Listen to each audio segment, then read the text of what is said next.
Hi friends, అందరికీ నమస్కారం. ఈరోజు మరొక వీడియోతో మేము ముందుకు వచ్చాను. ఫ్రెండ్స్, ఇద్దరు వ్యక్తులు ఒక దారిలో కలుస్తూ ఉంటారు. వాళ్ళు చాలా దూరం ప్రయాణిస్తూ ఉంటారు. అందులో ఆ ఇద్దరు వ్యక్తుల్లో ఒక అతని దగ్గర టార్చ్ లైట్ ఉంటుంది, ఒక అతని దగ్గర టార్చ్ లైట్ ఉండదు. ఆ టార్చ్ లైట్ ఉన్న వ్యక్తికి వెలుగు చూపుతుంది, లేని వ్యక్తి కూడా వెలుగు ఇస్తుంది.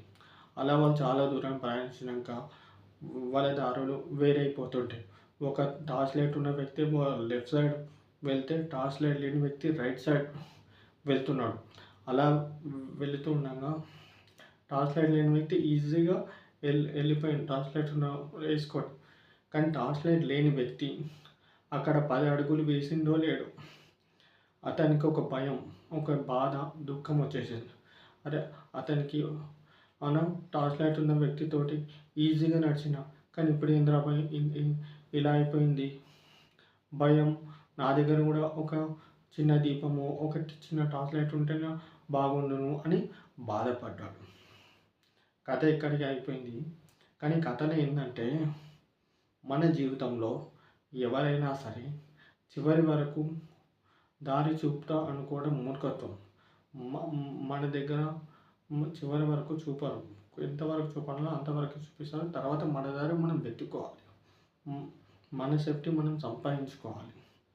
అలాగే చిన్న ఉన్నప్పుడు అమ్మ, నాన్న, గురువులు కొంతవరకు జ్ఞానం ఇస్తారు. ఆ జ్ఞానాన్ని, మంచితనాన్ని మనం పెంపొందించుకోవాలి. మన సేఫ్టీ మనం సంపాదించుకోవాలి. మన ఉన్నప్పుడే మనం జాబ్ సంపాదించుకోవాలి. మనం బిజినెస్లో టాలెంట్ పెంచుకోవాలి. మనం బిజినెస్ స్కిల్స్, కమ్యూనికేషన్ స్కిల్స్ పెంచుకోవాలి. బిజినెస్ ఎట్లా హ్యాండిల్ చేయాలో నేర్చుకోవాలి. జాబ్లెస్ ఎట్లా అవ్వాలి, అదన్నమాట ఫ్రెండ్స్.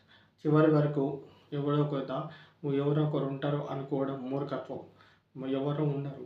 ఎవడు ఎంతవరకు ఉన్నాలో అంతవరకే ఉంటారు. తర్వాత మన దారి మనం వెతుకోవడం మనకు మంచిది. మన సేఫ్టీ భద్రపరచుకోవడం మనకు మంచిది. కాబట్టి చివరి వరకు ఎవరు ఉండరు. ఎంతవరకు ఉన్నాలో అంతవరకే ఉంటారు. తర్వాత మన సేఫ్టీ మనం సంపాదించుకొని పెట్టుకుంటే మనకు ఒకరి మీద ఆధారపడకుండా ఉంటాం. కాబట్టి ఇతరులు చివరి వరకు దారి చూపుతారు అనుకోవడం మూర్ఖత్వం. కొద్ది వరకే చూపుతారు. ఇదన్నమాట ఫ్రెండ్స్.